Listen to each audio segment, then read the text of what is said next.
You want to read the email? Yep. So this email came in on December 31st at 10:42 a.m. That is Tuesday. He said, in case I do not make it to my decision point or on to the Mexico border, I am sending this now. Please do not release this until 1 January and keep my identity private until then. First off, I am not under duress or hostile influence or control.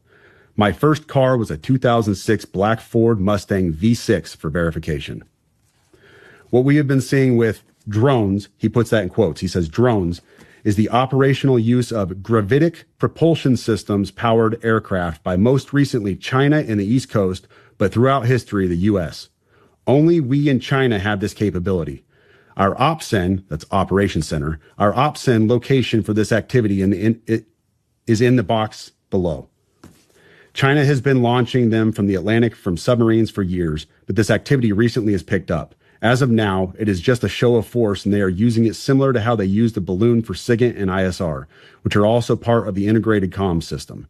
There are dozens of those balloons in the air at any given time. The so what is because of the speed and stealth of these unmanned aircraft. They are the most dangerous threat to national security that has ever existed. They basically have an unlimited payload capacity and can park it over the White House if they wanted. It's checkmate. U.S. government needs to give the history of this, how we are employing it and weaponizing it, how China is employing them and what the way forward is. China is poised to attack anywhere in the East Coast. I've been followed for over a week now from likely Homeland or FBI, and they are looking to move on me and are unlikely going to let me cross into Mexico, but won't because they know I am armed and I have a massive V-bid. Let me pause right there for a second. So he says a massive V-bid. When I was talking to the FBI yesterday, they didn't know what a V-bid was. I had to explain what that acronym meant, literally. You fucking serious? Dead serious. I said it twice, and he goes, you said that word V-bid. Can you tell me what that is? For your audience, a V-bid, for your audience who has not been in the GWOT for the last 20 years, a V-bid is a vehicle-borne improvised explosive device. In layman's terms, a car bomb, what we saw at Trump Tower. So, backing up, he says, I am armed and have a massive V-bid. I've been trying to maintain a very visible profile and have kept my phone, and they are definitely digitally tracking me. Here's where he gets into the other stuff, and this is where we had to redact the names. Well, your producer redacted the names. I have knowledge of this program and also war crimes that were covered up during airstrikes in Nimruz province, Afghanistan in 2019 by the admin, DOD, DEA, and CIA. I conducted targeting for these strikes of over 125 buildings. 65 were struck because of civcas, that's civilian casualties, that killed hundreds of civilians in a single day. U.S. FORA continued strikes after spotting civilians on initial ISR. It was supposed to take 6 minutes and scramble all aircraft in CENTCOM. The UN basically called these war crimes, but the administration made them disappear. I was part of that cover-up with U.S. FORA, an agent, redacted, of the DEA. So I don't know if my abduction attempt is related to either. I worked with, redacted, IO staff on this as well as the response to Bala Murghab. Redacted commander at the time, redacted, can validate this. You need to elevate this to the media so we avoid a world war because this is a mutually assured destruction situation. Then he says, for vetting, my LinkedIn is Matt Berg or Matthew Livelsberger, an active duty 18 Zulu out of 110, that's 1st Battalion 10th Special Forces Group. My profile is public. I have an active TSSCI with UAP, USAP access. What is USAP? Do you know what that is? I don't know what that is. But I checked his credentials on LinkedIn. So that was the first thing I did. I went to his LinkedIn page. First thing I noticed was all of his bona fides were in place. He has all the UAS training from USASOC and everything else. And so I said, okay, at least the guy knows what he's talking about with drones. That was a very rough dig into the guy. But my issue was I couldn't validate or verify any of this information. And I told him that.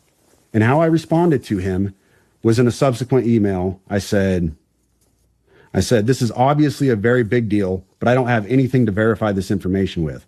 Talking about gravitic propulsion systems without evidence just makes me another UFO talking head. Like, I'm not going to go on my social media page and start talking about UFOs and anti-gravity systems and everything. I don't know what you're talking about. I can't. And he said, can I get on Fox News Contact on Signal as well as Sean's show? Hegseth would be good too. That was his last message to me. Wow. Yeah. You know, the thing is, what is a gravitic propulsion system? To be honest,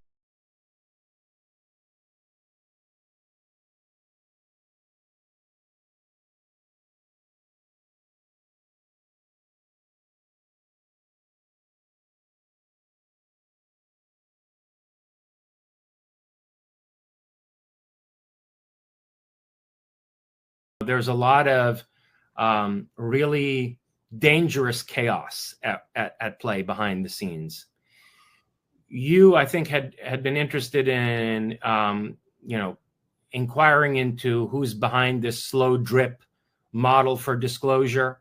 Two individuals who worked with the former director of national intelligence, at this point, former director of national intelligence, Avril Haines, one of whom is a CIA officer who worked with her as a colleague in UFO working group meetings, UAP working group meetings, roundtables, basically. And from another individual who worked directly under her as a private contractor and who also had very high-level contracts with the National Geospatial Intelligence Agency, which is the same organization that David Grush is coming from out of, right? Yeah, the NGA. So I have two independent points of confirmation about, what the slow drip disclosure agenda was. And it was an agenda being run from out of Avril Haines' office, apparently with her as the director of it. And the agenda was this, okay? First of all, their priority was to make it appear as if the United States government was not investigating UAPs in any serious way prior to 15, 20 years ago, prior to the Nimitz incident and these videos of the Tic Tac and so forth that they released, okay? So they wanted a clean slate approach where they're not going to be held legally accountable for anything that they had done in the preceding 70 years or more, actually. This was like a 4 or 5 phase plan that they have that was supposed to be unfolded over the course of something like 15 to 20 years. And the first phase, I was told, was that they were going to use the James Webb telescope, this new telescope that they have out there, to basically release to the public imagery of apparent artificial structures on distant bodies in our solar system. Then the next phase was that they'd identify structures on the moon, on our own moon, and on Mars that are artificial. And the third phase was that they were going to try to connect these structures on the moon and Mars to anomalous archaeological sites on Earth. The fourth phase was going to be anthropological, that they were going to excavate remains of humanoids who they believed were responsible for these engineering anomalies on the moon, Mars, other moons in the solar system, and also for anomalous sites on Earth.